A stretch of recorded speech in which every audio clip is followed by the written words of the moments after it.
بسم الله الرحمن الرحیم. 11 صفحه د اول باب 41 نمبر حدیث.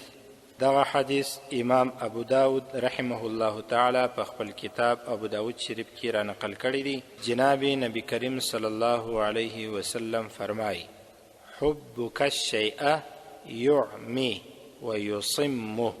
حبک الشیء یعمی و یصمه. حبک الشیء یعمی و یصمه.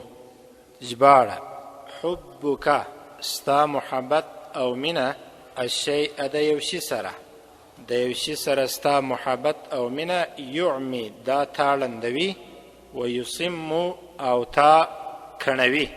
حبک الشیء، حبک ستا مینه او محبت، الشیء د یو شي سره، یعمی دا تاړندوي، و یصمه او کڼوي دي.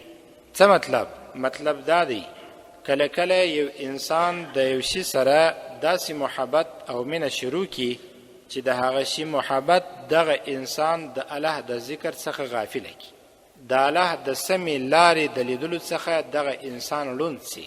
سترګې خو لري، خو د یو ناروا شي محبت دومره تاثیر پر کړی وي چې بیا په خپلو دغو جوړو او روغو سترګو حق لیدل نسی کولای.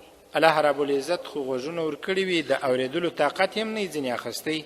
الله رب العزت چې د اورېدلو طاقت ورکوي، د دغه طاقت باوجود په دې کې د یو شي محبت دومره تاثیر کړی وي چې حق خبره بیا اوري نه.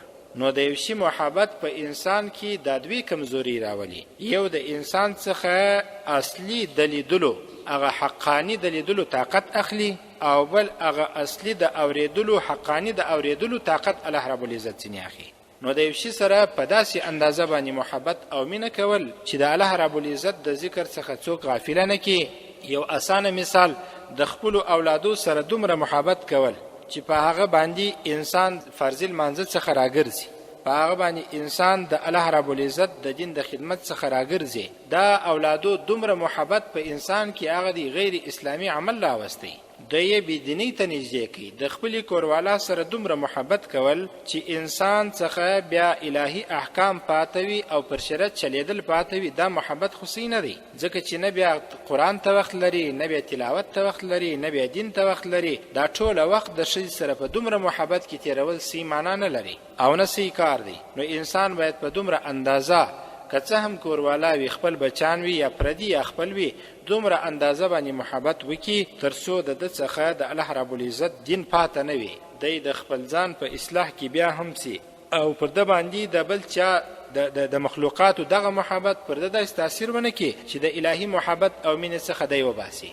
د الله رب العزت ذات د دې وړ دی چې محبت په زیاته پیمانه ورسره وسي، په زیاته اندازه وسي. د الله د نبی سره په زیاته اندازه باندې محبت وسی، خو د مخلوقاتو سره دومره محبت چې بیا انسان څخه هغه اسلامی او شرعي تقوا او په اصطلاح باندې هغه سی صفات لري کوي. داسې محبت د انسان په ژوند کې سی رول نسی لوبولای او نسی تاثیر کولای سی، بلکې تاثیرات به منفي وي. الله رب العزت یې موږ ته د هر شي سره صحیح او روا محبت په سی اندازه باندې را نصیب کړي. لا إله إلا أنت سبحانك فقنا عذاب النار. لا إله إلا أنت سبحانك فقنا عذاب النار. اللهم إنك عفو كريم تحب العفو فاعف عنا. وصلى الله تعالى على خير.